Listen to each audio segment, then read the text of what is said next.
Kamusta po kayo? Naghahanda na ba sa bagyo? Naghahanda na, no? Ayan, sabihin mo sa katabi mo, pinagpala ka. Ayan, kabila naman, pinagpala ka. No, yung ngitian mo, huwag mong titigan lang. Pinagpala ka, declare it. Ayan, because lahat tayo pinagpala ng Diyos. Kasi dahil sa biyaya ng Diyos na pinagkakaloob sa atin. Amen? Amen.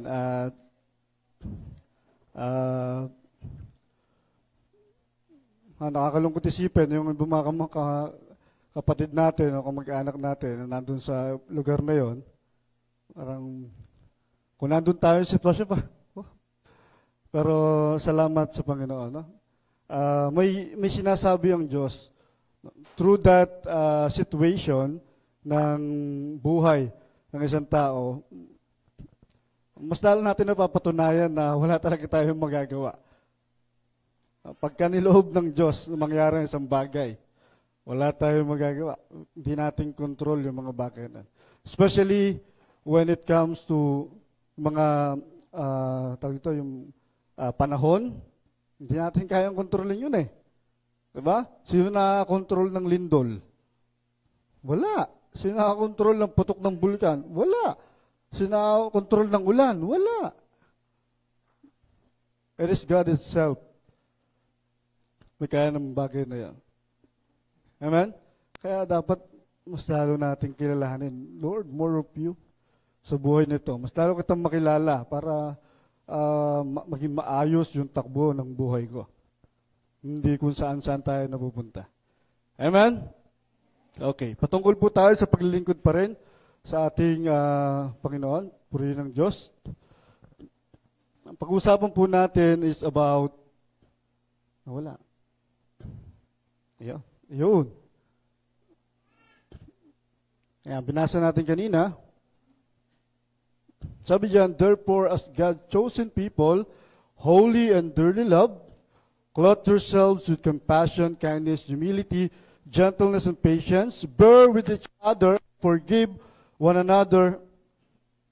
If any of you was grievance against someone, forgive, as the Lord forgave you. And all over these virtues put on love, which binds all together in perfect unity. Let the peace of Christ rule in your heart, since as member of one body, you were called to peace, and be thankful. Ang ating pong pamagat ngayong umaga ay 1, 2, 3. Serve in unity. Okay. Kailangan ba natin to? Kailangan ba natin to as a church? As a people of God? Okay? Sabi diyan, unity means what? Being joined together in one purpose, faith, love, in a state of a believer, live in harmony, understanding, cooperation, despite of different background, opinion, or culture. At ang biblical meaning naman ito is, unity is not just being the same, but being one in Christ. Okay? Sa kabila ng ating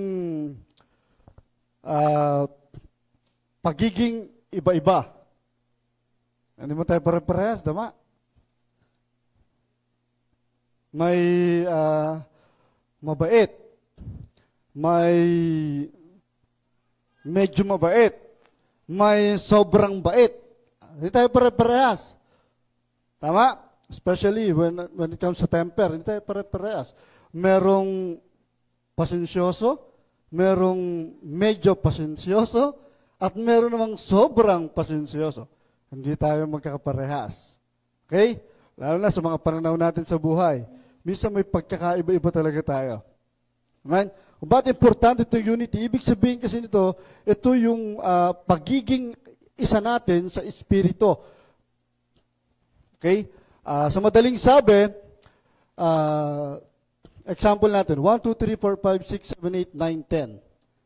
Imagine nyo, 1, 2, 3, 4, 5, 7, 8, 9, 10. Tapos, ang denominator ng bawat numero na yon ay 11. So lahat sila 11. Pare-pare silang 11 pero magkakaiba silang numbers. Mas madaling maintindihan? Hello? Amen? Pare-pare, yun tayo nagkakapare-parehas. Ibig sabihin, sa pagtanggap, sa pagkilala sa ating Panginoon Diyos, doon tayo nagkakapare-parehas. Okay?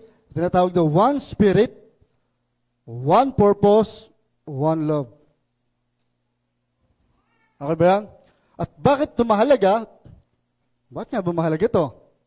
Sa atin, bilang mga Kristiyano, bilang mananampalataya ng Diyos. Bakit mahalaga ang bagay na ito? Una, dahil unity reflects God's nature. Kung paano ng ating Diyos ay Trinity, ganun din naman tayo dapat ay nagkakaisa. God Himself in one, the Father, the Son, and the Holy Spirit are one. They unite. Okay? At katulad natin, diba, we reflect on God's nature. Pangalawa, bakit ito mahalaga? Because it strengthens the church and help the church to fulfill its mission. Tama ba? Sa ating pagkakaisa, pinapalakas nito ang church para mapunan, maganap yung mission.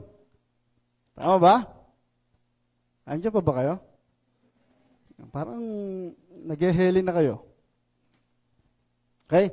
Kailangan magtulong-tulong para maganap natin ang utos ng Diyos. Okay? At ang layunin kung bakit na itatag ang SOF Church. Bakit nga ba? Tambayan lang. Ibig sabihin, lahat po ng church, lahat ng simbahan na pinupuntahan ng mga Kristiyano, meron silang purpose. Tama? Tama? May mission and vision. Meron silang goal. Hello? At dahil dyan sa pagkakaisa na yan, magaganap natin yon. Tulong-tulong tayo. Amen? Hindi yan one-man team. Mahirap yun. Tama ba? Sa basketball, hindi pwedeng isa laban sa 5. Tingin nyo, mananalo yung isa? Hindi. Okay, dapat group as a team. Okay? Kung bakit importante yan, pinapalakas ang church. Pangatlo, what brings God's blessing? Sa Psalms 133, di ba? Napakaligayad kaakit sa ating pamasid. Ang nagkakaisa at sama-samang magkakapatid. Bakit? Nandun yung pagpapala ng Diyos. Kung nandun tayo sa isang layunin, nandun yung pagpapala ng Diyos. Kung tayo nagkakaisa ang ating mga puso, nandun ang pagpapala ng Diyos. Amen? Hello? Maibukas kayo sa akin, Psalms 133, para makita natin.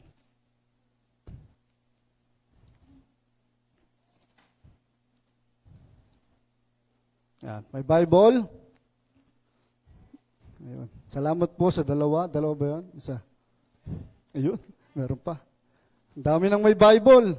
Ang dami kong Bible dito eh. Okay. Napakaligaya at kahanga-hanga sa ating pangmasid. Ang nagkakaisa at lagi sama-samang mga sama-sama na magkakapatid. Yan.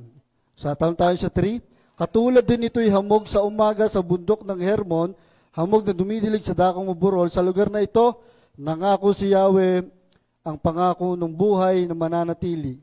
Amen? Hello, nandoon ang pagpapala ng ating Panginoon. And 4, kung bakit mahalaga ito, ano sabi? Making believer what? Become a witness. John 17:21. Magbukas tayo ng Biblia.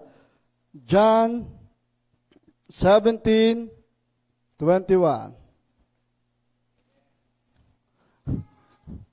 Meron na?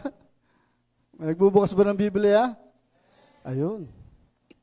Basa. Sabi dito, Ama, maging isa nawa silang lahat kung paanong ikaw ay nasa akin at ako'y nasa iyo, gayon din naman, maging isa nawa sila sa atin upang ang sanlibutan ay maniwala na ikaw ang nagsugo sa akin. Okay? Kung bakit mahalaga itong pagkakaisa natin to, bawat isa para maging witness. Ma-witness din ng sanlibutan, no, na tayo'y nasa Diyos. Nakikita ba nila na tayo nasa Diyos? Hello? Nakikita ba nila sa buhay natin si Kristo? Amen. Amen? Parang hina, parang hindi kayo confident. Amen? Okay, and fosters peace and growth. Okay, nagpapalawig, no, ng kapayapaan at nagpapalago sa bawat mananampalataya. Okay, habang tayo nagsasama-sama, mas lalo nagbo-boost yung ating pagnanasa na maglingkod sa Diyos. Bakit? Kasi kung ikaw lang mag-isa, parang ano ba yan, ang boring, only me, me time. Iba pala yan. Okay. Pero dahil nga, di ba, may kasama ka, mas na-encourage ka. Itong ang taong to, ang sipag-sipag eh. Itong ang taong to, naglilingkod sa Diyos eh. Di ba? Anong meron to? Bakit ganun na lang siya? Di ba? Na-encounter niya na matindi ang Diyos. Kung bakit ganun siya maglingkod. Amen? Amen? Ayan. Gusto niyo ba ma-encounter ang Diyos sa buhay natin? Oo. Dapat lang. Ayan ang gusto natin. Ma-encounter, tulad ni Pablo, na-encounter niya si Christ sa Damascus, nagkaroon siya ng total transformation sa kanyang buhay. No? From pumapatay ng mga believer hanggang sa bumubuhay na ng mga believer. Kasi isa na siya doon sa mga nininiwala. No? When you encounter Christ sa buhay natin, magiging unstoppable ka sa ginagawa mo. Katulad ni Pablo. Hindi lang naman, naging patotoo si Pablo. Yung once na na-encounter natin ng Diyos sa buhay natin, there is a direction ng buhay. At the same time, di ba, nagiging unstoppable ka. Kasi yung tinatakbo mong layunin, naiintindihan mo. Yung tinatakbo mong layunin ng Diyos, naiintindihan mo. Hello? Hindi ka tumatakbo ng wala lang. Amen? Hello? At syempre, ang tinutukoy dito, yung church na tinatawag is tayo mismo. Hello? Yung buhay, yung nahinga. Hindi natin pwede pagsama-samahin yung building. Di ba? Medyo mabigat yun. Tayo, yung tinutukoy dito na magsasama-sama, na magkakaisa. Sa isang layunin. Ano bang layunin natin sa buhay? Bilang mga anak ng Diyos. To glorify God and to make Christ known. Makilala si Kristo. Na mapupurihan natin ng Diyos at makilala si Kristo ng mga taong hindi pa nakakilala sa Kanya. Because Jesus is the way, the truth, and the life. Kailangan makilala nila si Kristo sa buhay nila. Anong purpose? To glorify God and to make Christ known. Sabihin mo nga, to glorify God and to make Christ known. Sabihin natin sa sarili natin yan. Yan ang layunin nating mga anak ng Diyos. Amen? Mapurihan ng Diyos at mapakilala natin si Kristo. Okay. Pero minsan, yung mga body of Christ, minsan, hindi naman compatible eh. Hello? Ba? Imbis na magsama-samang magtatrabaho, ito po, nangyayari talaga ito. Imbis na sama-sama tayo nagtatrabaho sa isang layunin, minsan may mga may mga, tawag dito, may mga humahadlang sa gawain na yan. No? Para hindi matuloy yung gawain na yan. Totoo ba yan? Bakit? Dahil nga doon sa pagkaiba-iba natin. Minsan nag-aaway-away. No? Isa na rito yung pride. Grabe yung pride, no? Bidang-bida ang pride talaga eh. Dapat to kinakain lang eh. No? Yung pride, isa to sa nagdi-divide sa church. Kung bakit nawawala yung pagkakaisa, it is because of pride. No, pagalingan, mas magaling ako sa iyo. Mas magaling naman ako diyan. Ikaw na magaling, walang problema. Hindi mo tayo nakikipagmagalingan, tama? Hello? Kung gusto niya magaling, di magaling. Problema, ba't may ipagtalo ka? Amen? Ay, yung binigyan ng 5, yung binigyan ng 2 na talent, binigyan ng 1. Pantay-pantay lang naman sila binigyan, di ba? Pero sabi nga doon sa 2, parehas lang ng sinabi. Do you get it? Di ba? Well done. Makihati ka sa aking kasiyahan. Amen? Ano pa? Magkakaiba-iba tayo ng preferences sa buhay natin eh. Tama? Kasi magkakaiba na environment. Magkakaiba tayo ng environment na kinalakhan. Magkakaiba tayo ng church na pinuntahan, na pinanggalingan. Tama? Tama? Dapat may Christmas tree. Dapat may Christmas tree. Iba naman, hindi, dapat walang Christmas tree. Wala namang Christmas tree sa Bible. Sabi nga rin, tatalo-talo. But, pag wala namang epekto sa kaligtasan mo, walang problema. Hindi nakaka-apekto sa kaligtasan mo yan. Don't be too, legalistic pagdating sa mga bagay na yan. Pagtatalunan pa ba natin yan? Kung sino yung nagtayo, sino nagtatag, pagtatalunan pa ba? Minsan doon tayo nadidivide sa ganung paniniwala natin. No? Sabi nila, pagtitirik ng kandila, ayan na. Nanggaling tayo ng November tama?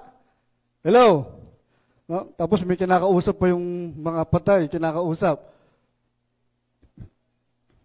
Okay ka lang ba dyan? Nakakatawa, pero totoo, may gumagawa nun. Hello? Di ba nakikita nyo sa social media, may ganoon, na yung libingan ng tao, nandun merong hangiran, nandun yung mga damit, para in case daw na gumising, meron siya. May pagkain pa nga sa loob. Di ba? Pati yung mga patay, binibigyan ng pagkain eh. Hindi nila alam, yung mga iba nagsha-shopping doon. Wow! Sesto! Uy, cake! Ha? So, walang significance sa ating pananampalataya. Tama? Kaya nagdadala ng pagkain doon, parang alalahanin yung tao na minsan nakasama natin. Tama? Naagawa ng mabuti sa buhay natin. Paano part siya ng buhay natin? At doon, magkwentuhan tayo. Doon tayo kumain. Kayo yung kakain, hindi yung patay. Hindi na makakakain yun. Hello? Nag-guess niyo po? Hindi na makakakain yun. Okay? Ayun, doon tayo minsan nagtatalo-talo tayo sa mga bagay na yun. Kasi inisip natin, dapat pare-parehas kami. Kasi ganito ako mag-worship, nakataas ang kamay, dapat nakataas din sila kami mag-worship. Dapat pare-parehas tayo. Pag nagpe-pray ako, dapat nakaluhod ako. Dapat ganun din dapat nagpe-pray ang church. Dapat ba ganun? Iniisip natin lagi po, dapat pantay-pantay tayo. Dapat pare-parehas tayo. Magkakaiba nga tayo. Hello? Iisa lang tayo ng pinagkaisa. Ang denominator natin ng Diyos, si Jesus. Hello? At yun yung part na nagkakaisa tayo kasi yung tinatakbong layunin ng Diyos, yung tinatakbong misyon ng Diyos, yun din ang gusto nating takbuhin. Amen? Parang ayaw nyo na. Hello? Ayun yung, kaya si Paul nagsulat dito sa mga taga-Colossians. Okay? If we are to serve God effectively, kung gusto nating maging effective tayo sa paglilingkod, ating Panginoon, makiisa ka. Sabi mo sa katabi mo, makiisa ka. Makiisa ka sa katawan ni Kristo. Sa misyon ni Kristo. Sa tibok ng puso ni Kristo. Amen? Kaysa ba tayo? Okay. Bigyan ko po kayo ng background kung bakit si Paul nagsulat dito sa Colossians. Actually, kung bakit nagsulat si Paul dito sa mga taga-Colossus, kasi mayroong mga false teacher. Dami nagtuturo na dapat mamuhay kayo ayon sa ritual, sa utos. Dapat ay nasinusunod nyo. May ganong issue. Kaya si Paul nagsulat kasi gusto niyang sabihan na hindi yan yung tama, ito yung tama, turo. Hello? Kasi yung turo sa kanila, yung paglilingkod nyo sa Diyos, yung pakikiisa nyo, yung serbisyo nyo, nakadepende sa personalidad ng tao, sa posisyon, sa abilidad. Na dapat lahat sila pare-parehas. Ganun. But, yung isang bagay na nagkakaroon tayo ng pagkakaisa, the question is, ang Diyos ba talaga present sa buhay mo? Hello? Hello? Ang Diyos ba present? Doon tayo doon tayo yun ang pinaka-main point natin Kahit anong pagkakaiba-iba natin, ang tanong, yung pagkakatulad natin, yung Diyos ba nasa puso mo? Yung Diyos ba active sa buhay mo? Hello? That's the question. Kasi yun yung time na nagkakapare-pare tayo. Meron kang Kristo sa puso mo. Amen? Amen? Okay. Sabi ni John Stott, sabi niya, church is not a collection of perfect people, but of people perfectly loved by God. Amen? Hindi tayo perfecto mga tao dito sa church. Perfecto lang tayong minahal ng Diyos. Amen? Walang tangi. Hindi nagtatangi. Kahit na anong kulay, anong dialekto, anong lengguwahe, tinanggap ng Diyos. No? Kahit yung masama, medyo masama at napakasama, tinanggap ng Diyos.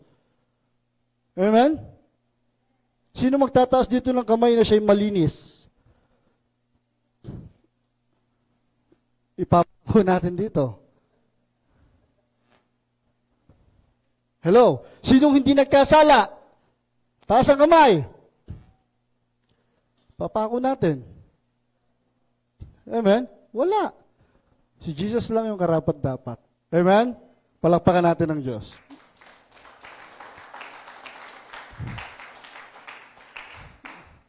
At para maunawaan natin itong passage na binasa natin kanina about serving, no, and having a true unity sa paglilingkod natin sa ating Diyos. Ito po tayo magsisimula. No, introduction pa lang pala yun. Okay.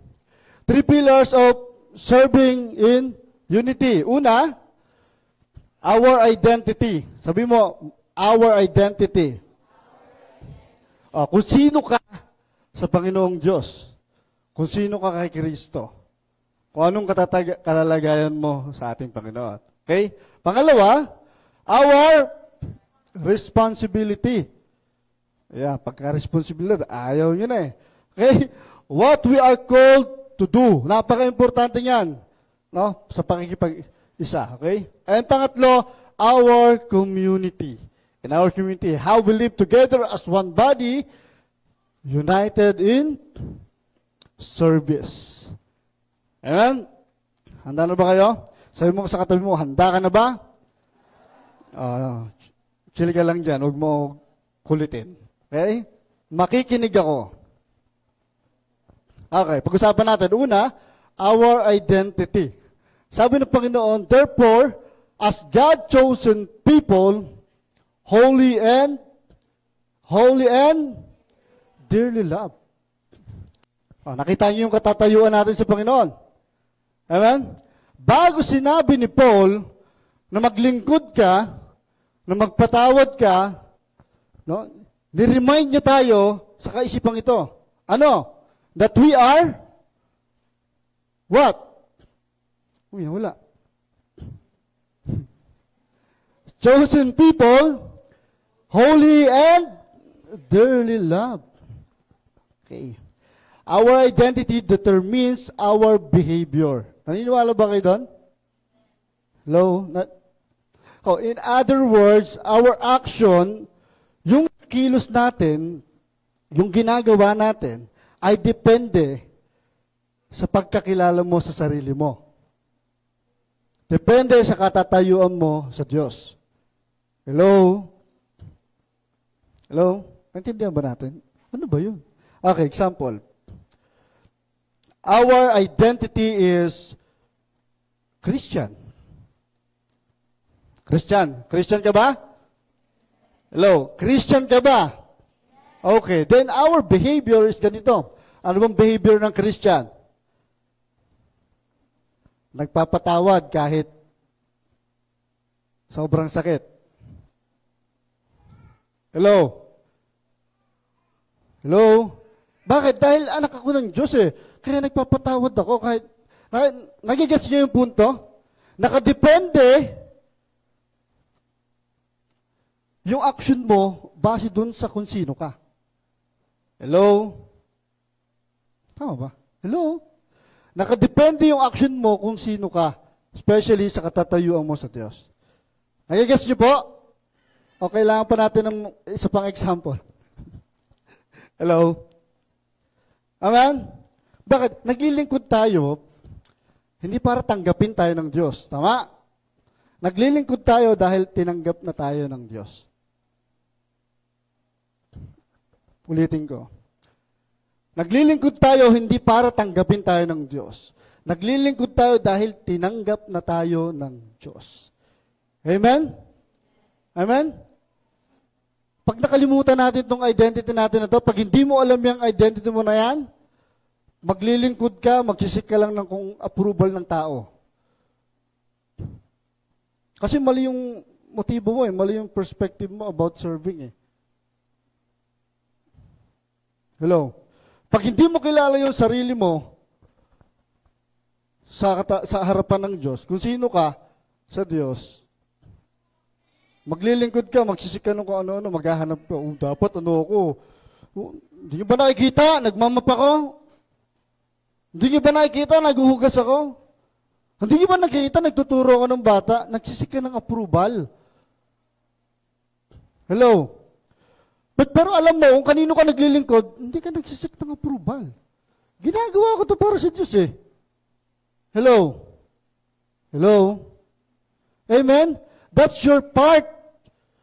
Being sa isang katawan, hindi tayo pwede lahat mata, lahat nakatingin, lahat nakamasid. Hello? Hindi tayo lahat tenga, lahat, puro ano yan? Hindi pwede. Sa isang katawan, binubuo ng iba't ibang bahagi, pero isang katawan. Amen? At ganun ang church. Iba-iba tayo ng gampanin sa church. Kaya papasalamat tayo sa mga tao na, especially, yan, salamat. Palakpakan natin ng Lord sa nag-design ng church. Ayan. Hindi nyo nakita, pero nakita ng Diyos yung ginawa nila. Amen? Hello? Amen? Okay. Usapan natin. Chosen by God. Okay? John 15:16, you did not choose me, but I choose you and appointed you so that you might go and bear fruit, fruit that will last. And so whatever you ask in my name, the Father will give you. Okay? Ang sabi dyan, you did not choose me. Hindi tayo ang pumili sa Diyos. Hello? Ang Diyos ang pumili sa atin. From the time na hindi pa tayo nakakilala sa Diyos, nag-send si Lord ng isang lingkod niya para makakilala ka. Hello? Meron ba dito na bigla na lang pumunta sa church? Hindi, maglilingkod ako sa Diyos. Meron bang ganon? Taas ang kamay. Meron bang ganon? O meron sa yung nag-share? Meron sa yung nag-invite? Hello? Meron ba nag-invite sa'yo? Meron ba nag-share sa'yo? So may pinadala ang Diyos. Hindi ikaw ang pumili sa Diyos, si Lord ang pumili sa'yo. Para, what? Sa isang layunin. Sa isang misyon. Hindi lang basta-basta. Okay? Imagine nyo, it is a divine choice na pipiliin ka ng Diyos. No? Grabing pabor yun sa Diyos. Parang, Lord, hindi man ako karapat-dapat, Lord. Nung high school nga ako, ang lakas ko mangopya eh. Di ba? Kung yung mga klase ko, matalino, ako matalinaw. Di ba? Lord, ako pinili mo. Ang dami kong ambisyo. Lord, ako pinili mo. Napakagulo ng buhay ko. Gang leader nga ako eh. No? Lord, ako pinili mo. Drug addict ako. Diba? Gano'ng kabait ng Diyos? Na sa ganong kalalagayan, nahanguin ka niya. Amen? Hello? Kaya wala sa katawan ni Kristo ang walang halaga. Lahat tayo may halaga. Sabi mo sa katawan mo, may halaga ka. Dahil tinawag kang maglingkod. Amen? Lahat tayo mahalaga. Dahil lahat tayo tinawag sa paglilingkod. Amen? Amen? Okay, dapat confident tayo sa paglilingkod natin sa Diyos. Amen? Kung alam natin na pinili tayo ng Diyos, then be confident. Si Lord ang naglagay sa akin dito. Yung Diyos nga nagtiwala sa akin eh. Tao lang walang tiwala eh. Hello? Hello? Kasi yung tao nakikita yung gawa, yung Lord nakikita yung puso. Hello? Amen? Si Lord nga nagtiwala eh. May dakilang plano ang Diyos sa atin. Okay? Pangalawa, holy before God. Sabi diyan, but you are chosen people, pinulit-ulit yan, a royal priesthood, a holy nation. God's special possession that you may declare the praise of Him who called you out the darkness into His wonderful light. So, ibig sabihin, what does it mean when you say holy? Holy means set apart. Ngayari, kayo dyan, isang grupo kayo, kinuha ko si Brent, nilagay ko siya para tumugtog dito. Hiniwalay ko siya dyan sa karamihan. Ganun na ganun ka. No? When we made holy, niwalay ka ng Diyos. Doon sa lugar na hindi ka dapat belong. No? Kinuha ka ng Diyos dyan for a specific purpose. Hello? Kinuha ka ng Diyos sa dati mong kalalagayan for a specific purpose. To extend yung teritoryo ng Diyos na ipakilala mo, to glorify God and to make Christ known. Amen? Dalawang klase yung kabanalan ng tao. Una, nung namatay si Kristo para sa atin, ginawa tayong banal ng Diyos. Bakit? Okay? Yung kabanalan na galing sa Diyos. Para maging karapat-dapat tayo sa Ama. Hello? Na every time na makikita niya, ang mga taga-SOF, ang nakikita niyo si Kristo, hindi yung mga kasalanan ng taga-SOF. Hello? Tinabunan na tayo. No, nung dugo ni Kristo. Kaya nakikita na sa atin si Kristo. Kaya tayo naging banal sa paningin ng Diyos. At the same time, being practical dun sa kabanalan na to, dapat isinasapamuhay natin. Hello? Yung kabanalan na to. Hindi pwedeng tinubos ka lang ni Kristo, okay na ako. Then tuloy ang ligaya. Pwede ba yan? No. We must be walk in holiness. Through the gift of the Holy Spirit. Hindi pwedeng Kristiyano ka, magagalitin ka. Hello? Hindi pwedeng Kristiyano ka, sinungaling ka. Hindi pwedeng Kristiyano ka, maiksi ang pasensya mo. Hello? Pinapractice natin yun. Hello? Pinapractice yan. yung pagiging katulad ni Kristo. Amen? Hello? Amen? Practicein natin yung kabanalan na yan. Hindi bawal yan. Hindi nakakahiya yan. Okay? Ang pinag-uusapan po natin dito is yung unity.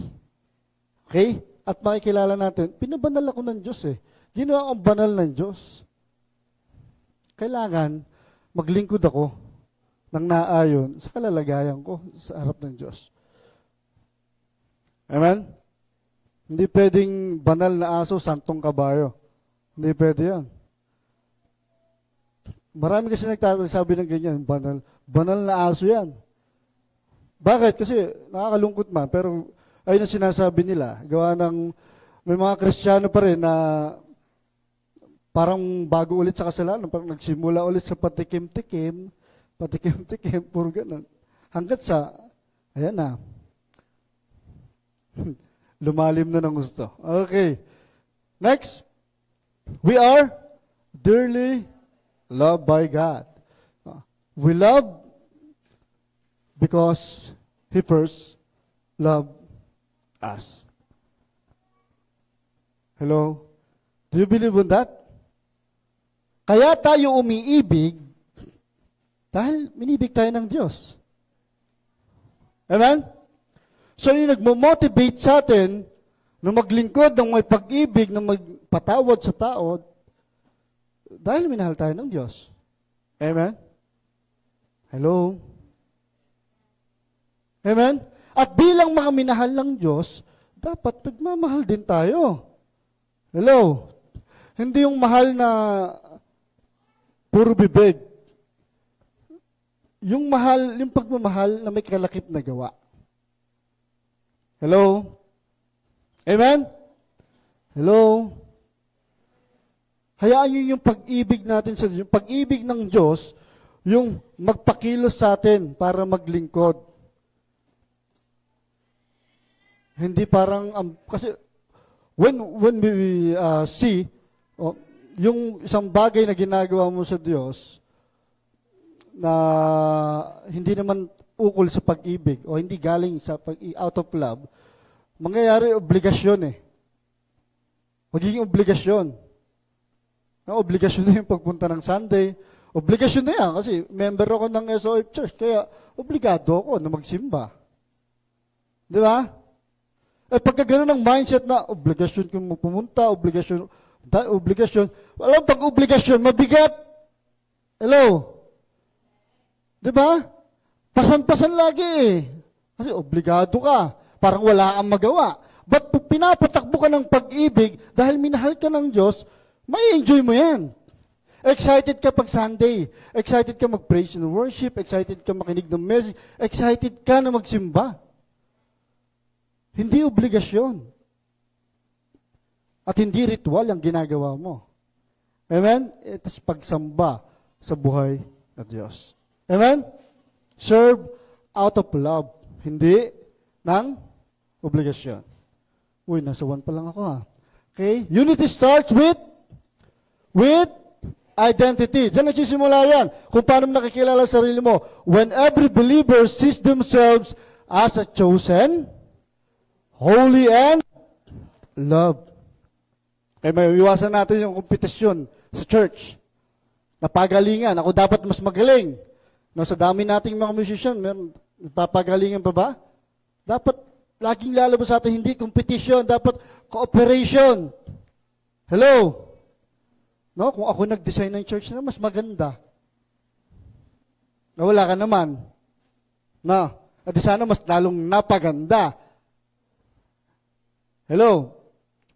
Hindi competition ang isip, cooperation. Sabihin mo sa katabi mo, cooperation. Okay, at yung service natin, no, yung service natin na nagiging obligasyon, magiging totoong pagsamba sa Diyos. Na ginagawa mo yung mga bagay na yan, your lifestyle is worship. Lahat ng ginagawa mo, even mag-design, no, mag-chat, para papurihan ng Diyos, act of worship. Hello? Amen? Gagets po ba natin? Okay. Number 2 our responsibility. Okay, what we are called to do. Ano ba? Okay? Sabi diyan sa Colossians 3, binasa natin kanina, clothe yourself with compassion, kindness, humility, gentleness, and patience. Bear with each other and forgive one another. If any of you was grievance against someone, forgive as the Lord forgave you. And over all these virtues, put on love, which binds them all together in perfect unity. Okay, tingnan nyo example ni Paul dito. Clothe yourself. Katulad ng ginagawa natin araw-araw na pagdadamit. Ganun din daw. Kung paano mo dinadamitan yung sarili mo para maging maayos ka tingnan, presentable ka tingnan, ganun din sinusuot mo to. Hello? Para makilala ka si Kristo. Amen? Para makilala si Kristo sa'yo. Amen ba? Hello? Lahat naman tayo nagdadamit araw-araw. Alam natin to. Hello? We intentionally put clothes sa ating mga sarili. Hello? Para maging presentable. Amen? And when we say put, ganon, cloth, dapat may gagawin ka. Hindi ka naman kusang nagdamit. Nadamitan ka na, hindi naman. Hello?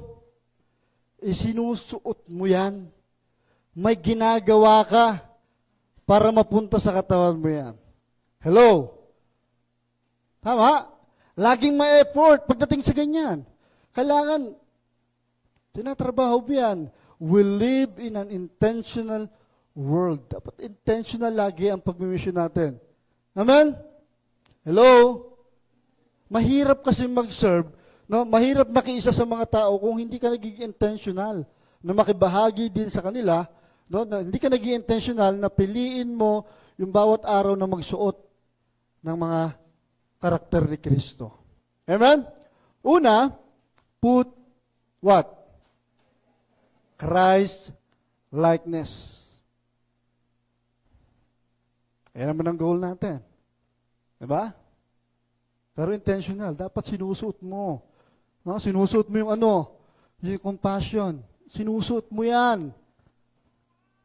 Amen? What's compassion? Feeling others' pain. Nararamdaman mo. Ganun, meron ka nun. May habag ka doon sa mga tao na yun. Sinusuot mo yan sa buhay mo. Okay? Araw-araw. Kindness. Doing good without expecting in return. Ginagawa mo yung mga bagay pero hindi ka humihingi ng sukli. Hello? Kasi pag binigyan ka ng sukli, wala ka nang aabangan sa langit. Binigay na sa'yo yung reward mo Hello? Kaya mas masarap tumulong sa mga hindi kayang suklian. Kasi yung reward mo nandoon. Si Lord na magbabalik ng reward na yan. Amen? Humility. Thinking others before self. Okay. Yung mararamdaman ng ibang tao. Pag ginawa ko ba ito sa kanya, ano mararamdaman niya? Iisip mo yung kapakanan ng tao. Kasi bakit? Gusto mo siyang i-win sa Diyos Kasi yun ang mission.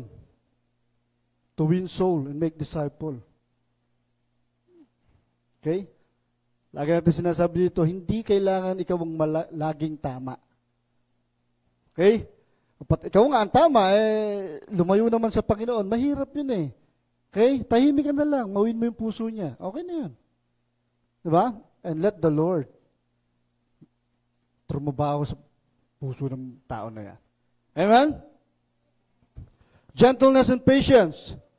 Responding with grace, not anger.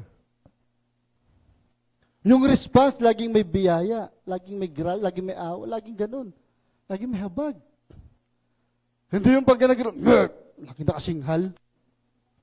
Meron ba rito? Laging nakasinghal? Hindi nga ano ba? with grace. Hello? Gentleness and patience. Pinagsama. Hindi pwedeng magkahiwalay. Hindi pwedeng gentle ka tapos wala kang patience. Hello? Hindi naman pwedeng may patience ka, hindi ka naman gentle. Di ba? Hello? Dalawa yan. At hayaan natin, siyempre, yung mga bagay na to, siya yung mag-drive sa atin. No? Sa mga ginagawa natin, itong Christ-likeness na to. Marami yan. Okay? Pero ito yung binanggit dyan sa passage natin. Okay? The next, practice what? Forgiveness. Sabi dyan, bear with each other and forgive one another. If any you has grievance against someone, forgive as the Lord forgive you. Okay? Ang lagi nating baseline sa part na to, what? Kung bakit ka magpapatawad, dahil pinatawad ka ng Diyos. Yun lang. Wala kang ibang titingnan. Kung bakit kailangan ko magpatawad? Kasi pinatawad ako ng Diyos. Amen? Hello? Pinatawad tayo eh. At, lagi, forgiveness is not optional. Tandaan natin yan. If you believe in God, that's God's command. Utos yan. At kung si Lord ang Diyos mo at ang Panginoon mo, pag sinabi ba ng amo mo, sige, patawarin mo na, okay na yan. Pinatawad ka kasi ng Panginoon mo eh. Tapos ikaw ayaw mo magpatawad. Utos yan, galing sa Diyos, na magpatawad ka. Hindi naman para sa Diyos yan, para sa iyo. Pinapalaya mo sa sarili mo. No. Diba? Pinapalaya mo, pag nagpapatawad ka, pinapalaya mo ang sarili mo. Okay? Sa kung anumang bigat na pwedeng madulot niyan sa'yo. Okay? Tandaan natin, ang hindi pagpapatawad ay nakakasira ng unity. Tama? Hello? Ang hindi pagpapatawad ay nakakasira ng pagkakaisa. Hello? Ang lit-lit nitong church, nag-iiwasan pa kayo? Magkabilang dulo pa? Hello? Nakakasira. Amen? Hello? But forgiveness, nagre-restore naman ng unity yan. Tama? When you forgive, reconciliation comes. Amen? Dahil nga, pinatawad tayo, pare-pares ng Diyos. Amen? At kung ano man mga conflict natin dito, sa loob, magpatawaran na tayo. Sabi mo sa katabi mo, pinapatawad na kita. Dahil pinatawad ako ng Diyos. Amen? Kung anong mga conflict natin dito, lagi natin tingnan, ano ba yung magiging response ng Diyos? Hello? Kung nandito ang Diyos sa harapan nyo, dalawa kayo magkagalit, ano bang response ng Diyos dun sa tao na yan? Sa nagkasala sa'yo. Ano ba sasabihin ng Lord? Ang sabihin ng Diyos sa'yo, patawarin mo, pinatawad niya kita, di ba? Lagi titingnan nyo, ano ba yung response ni Lord sa mga bagay na to? Kasi si Lord ang baseline natin eh. Amen? Amen? Okay. Number 3, put on love above all. Extend ako konti, Malamig naman eh. And over these virtues, put on love, which bind them together in perfect unity. Amen? Imagine niyo, ito yung love. No? Magandang example. Walis ting-ting. Okay? Yung walis ting-ting na yan, yung parang yung nagre-represent ng love dyan, yung pamigkis niya. Hello? Kaya dito, bind them together. So, mas magagamit tayo pag nagkakaisa tayo sa pamamagitan ng pag-ibig. I guess natin? Kasi kung mag-isa ka lang, ting-ting ka, pamalo ka lang eh. Makakapanakit ka pa. Hello? Pero pag nagsama-sama tayo, magiging useful. Amen? Amen? At sa pamamagitan nyo ng pag-ibig. Kaya sabi dyan, ilagay nyo yung pag-ibig. No? Yun yung nagbabind ng lahat ng virtues na yan. Hindi mo magagawa yung mga karakter na yan without love. Amen? At sa lahat ng ministry na gagawin mo, always love. Ano nag-drive sa'yo? Ano nagpupuwalay sa'yo? Love. Amen? Amen? Okay. Love is the glue that binds together and the oil that keeps service running smoothly. Amen? Yung love, yung nagbabind sa atin. At yun din nagpupuwalize kung bakit ka nagsaserve sa Lord. Kung bakit umaattend ka pa ng Sunday. Dahil mahal mo ang Diyos. Mahal mo ang Diyos? Amen. Diba? Kaya ka nagsaserve sa Lord. Kung bakit na-attend ka ng prayer meeting. Kung bakit handa ka nang pumasok sa discipleship. Dahil mahal mo ang Diyos. Wala. Ayun. Sorry. Amen? Then, what? Service without love becomes what? Performance. Forgiveness without love becomes what? Obligation. But love expressed through compassion and humility builds what? True unity. May formula tayo dyan. Ito po. Love, compassion plus humility equals unity. Okay? Para madali natin yung pag-ibig. No? Na may compassion and humility equals unity. Amen? Okay na po. The next, our community. How we live as one body. Paano nga ba tayo mamuhay? No? Na nagkakaisa. Colossians 3:15 sabi, let the peace of Christ rule in your hearts. Since the members of one body, you were called to peace, and what? Be thankful. Okay. Nagsimula si Paul dito sa individual, pansarili identity. Kaya kung anong responsibilidad natin bilang anak ng Diyos, una, nakilala mo sarili mo. Dahil pinakilala sa'yo anong responsibilidad mo. At syempre, pag nag-declare ka o may gagawin kang responsibilidad, dun yung affect nun sa community mo. Hello? Hindi lang naman sa sarili mo. Every decision you make in yourself, hindi lang sa'yo epekto niyan. Hello? Apektado ang community mo. Tama? Pag nagtapon ka ng basura dyan, ikaw lang ba apektado? Hindi mo mararamdaman, pero kaya nga bumabaha. Hello? Affected ang community. Kaya napaka-importante kung paano tayo nabubuhay as what? Christians sa ating community. As one body. Amen? Amen? At sinasabi dito ni Paul that we belong in one body. Belong ka ba? Sabi mo sa atin, belong ka ba? Sabi mo, belong ka ba? Amen? Pag merong peace sa isang church, maganda yung smooth yung takbo. Magaan. Kumbaga sa pagtatrabaho, pag wala ang kagalit sa trabaho, magaan. Pero pag may kabangayang ka, papasok ka pa lang parang ayaw mo na. Ang bigat. Amen? Ganun sa church. Pero wag naman sana dumating na, kaya hindi nag-church si kapatid dahil sa'yo. Hello?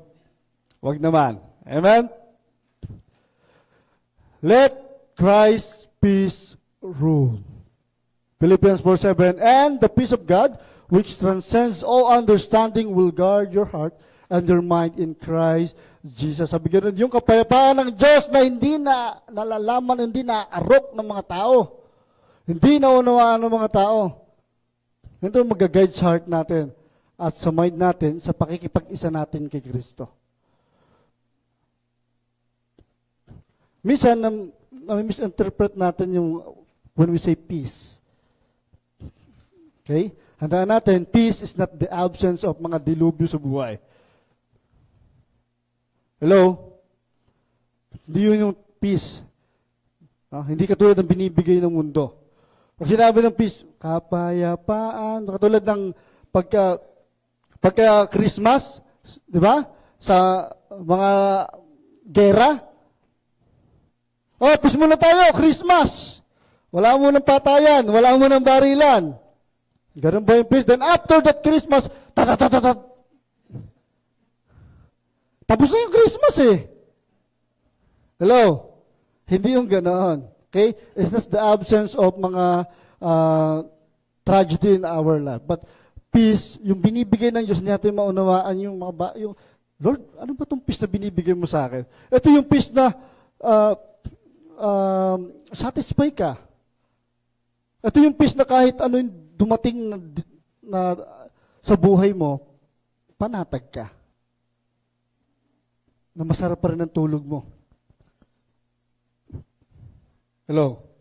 Ay, yung binibigay na peace, kasi sigurado ka eh. May assurance ka.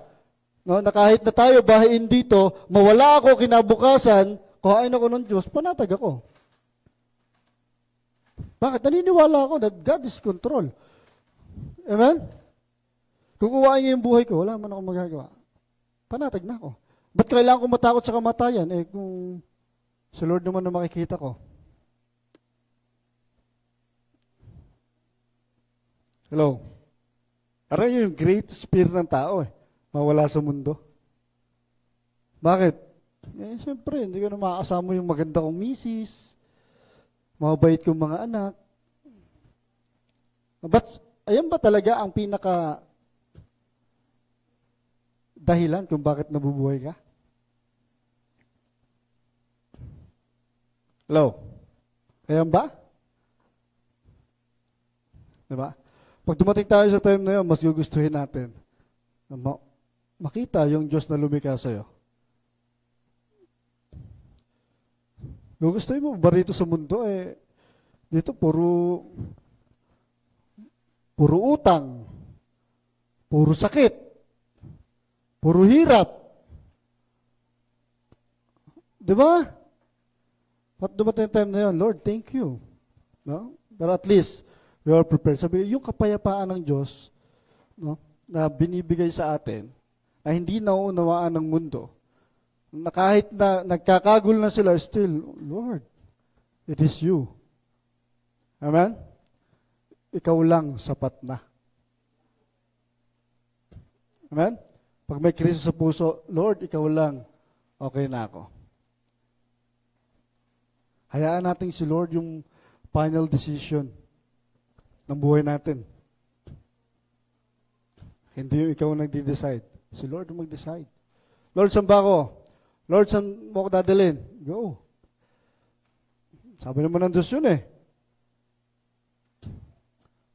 Diba? Nung tinawag niya yung mga apostol, sumama naman agad. Lord, wait! May nahuli ako laki, isda. Wait lang, hindi Binitawan, di sumunod sa Diyos. Amen? Hello? Live as one body. Kung mabuhay tayo, paano tayo namuhay? Live as one body. Okay? Sabi sa 1 Corinthians 12:27, if one part suffers, every part suffers with it. If one part is honored, every part rejoices with it. Now, you are the body of Christ, and each one of you is a part of it. Sabi ganun dyan, kung sakit daw ng kalingkingan, sakit ng buong katawan. Madaling sabi. Hello? Okay? Pag mayroong problema sa church, lahat ng problema yun. Nagtutulungan, nagkakaisa nga kayo Yung church, walang pambayad ng kuryente. Kaya mo na si Smell. Nagkakaisa tayo, tama? Parang ayaw nyo na. Wala pang bayad ng church ng tubig. Wala pang bili ng ano. Hindi naman. Okay. An example ko lang. Mayaman ng Diyos. Amen? Pero sa kayamanan ng Diyos na yon, gusto niya may ambag ka. Sabi mo, dapat may ambag ka. Diba? Kasi sabi dito, pagka nag-suffer daw yon, no, sa kabilang banda, Pagka in-honor naman yun, lahat tayo magsasaya. Hello? Amen? Kahit isang pako lang na ano mo dito sa church, na malaking bagay na yun. Hello? Hindi mabubuo ang bubong pag walang ganon. Amen? Kaya napaka-importante ng bigay mo na yan. Amen ba? Nilagay tayo ng Diyos dito hindi para magkumparahan. Okay? Mas malaki, mas maliit ang binibigay mo. Well, lahat tayo nag-serve. Iba-ibang alam tayo ng kakayanan. Tama? Hello? Oh, wala ang independent sa atin. Lahat tayo dependent sa Diyos. Okay? Importante yon. Amen? Serve with cooperation, not comparison. Huwag tayo magkumpara. Hindi tayo pare-pares sa pinagdadaanan. Amen? Hello? Kung ikaw, gusto mo lagi silang nasa church doon, hindi pwede eh. Amen? Iba-iba. Tama? Cooperate. Huwag mag-compare. Sabi mo, cooperate, huwag mag-compare. Okay. Then, develop a grateful heart. Sabi mo, develop a grateful heart. 1 Thessalonians 5:18, sabi niya, give thanks in all circumstances, for this is God's will for you in Christ Jesus. Give thanks in all. Hello? Sa lahat daw. Sa buhay mo. Pasalamat ka. Bakit? It is God's will. Hindi lahat na pangit ay pangit sa paningin ng Diyos na pangyayari sa buhay mo. Hello? Hindi mo maunawaan ngayon. It is just a preparation. Hello? Amen? It is just a preparation. One of example, yung isang misyonaro, di ba? Isang missionary pupunta sa, let's say,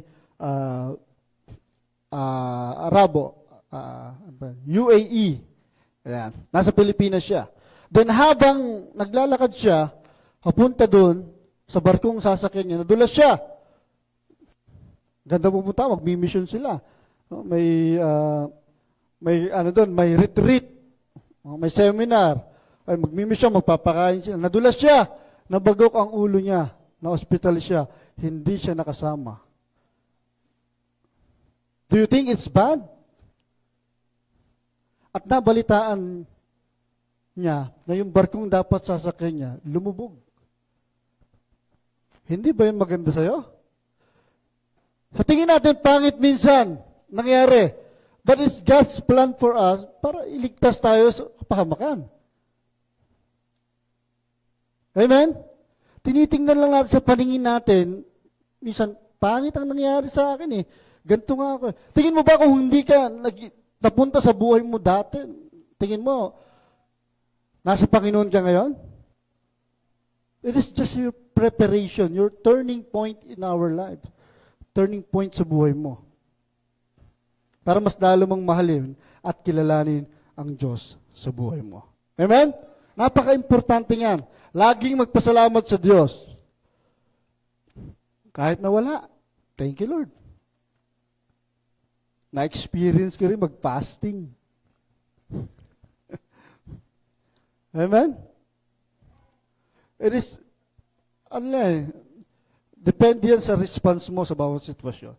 But if you believe that God is in control, amen? Panatag. That's the peace of God na binibigay sa atin na hindi kayang ibigay ng mundo. Amen? And a thankful, peaceful church become powerful what?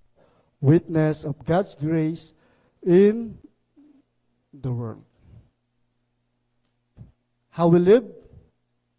Maging witness tayo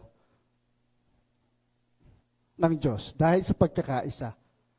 Being a one body and always great, to have a grateful heart. Amen? Natural na lang yan. Nadadaloy sa atin ang pagkakaisa.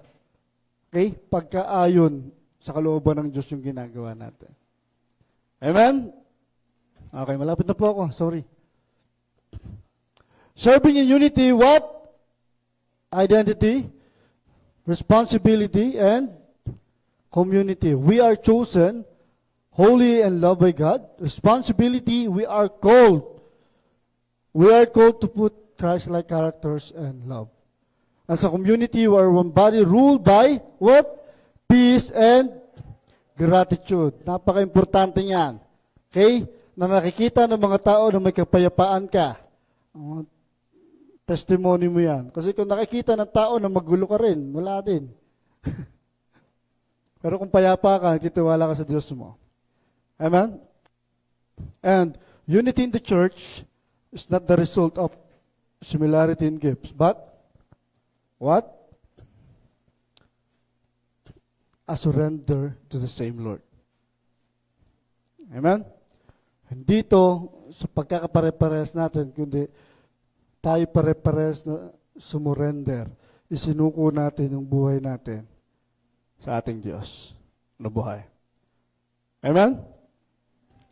Sa ating paglilingkod sa ating Panginoon, alalahanin natin na ang paglilingkod ng may pagkakaisa ay hindi dapat pare-parehas. Hello? Amen? Ang dapat pare-pareha sa atin, yung tibok ng puso mo sa pagsunod sa Diyos. Dapat pare-parehas tayo ng layunin. Kung ano yung layunin ng Diyos, yun yung gagawin natin. Pag sinabi ng Lord, go and make disciple, Lord, go and make disciple. Amen? Hello? Iisa tayo ng purpose. Magkakaiba man tayo, pero when it comes being a church, iisa tayo ng hangarin. Iisa tayo ng tatakbuhin. Hindi tayo magkakaiba-iba ng tatakbuhin. Amen? Because the Lord yung pinaglilingkuran natin, hindi natin dapat tinitipid ng Diyos. Dahil hindi naman tayo tinitipid ng Diyos. Amen? When we serve with one mind, one love, and one spirit, napaparangalan ng Diyos sa buhay natin. Amen? Ayun naman ang ating purpose eh. Napapalakas ang church. Amen? At nakikita ng mga tao na tayo sa Diyos. Kaya nga hindi ka na mahihirapan mag-invite. Kasi nga, nakita na sa iyo eh. Ay mga tao sa paligid natin, inoobserbahan tayo. Amen? Sabi ng Philippians 2, dito po ako magtatapos. Then make my joy complete. For what? By being like-minded, having the same love, being one in spirit and of one mind. Make my joy complete.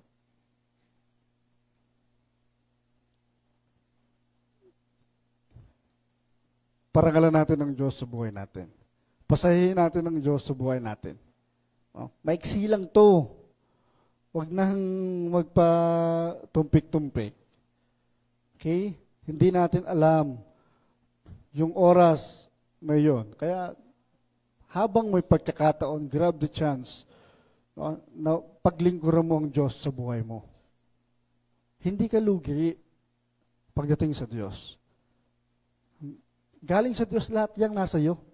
Ano pa bang hahanapin mo? Lumabas kang hubad sa mundong to. Tingnan mo ngayon, may damit ka na. Hello? Lumabas ka rito na ikaw pinapasinusubuan. Ngayon, marunong ka nang kumain mag-isa. Hello? Marunong ka nang magsulat. Nakakapag-isip ka na. Dati hindi mo kaya yun. Pero binigyan ka ng Diyos ng pagkakataon na mabuhay dito sa mundo. Amen?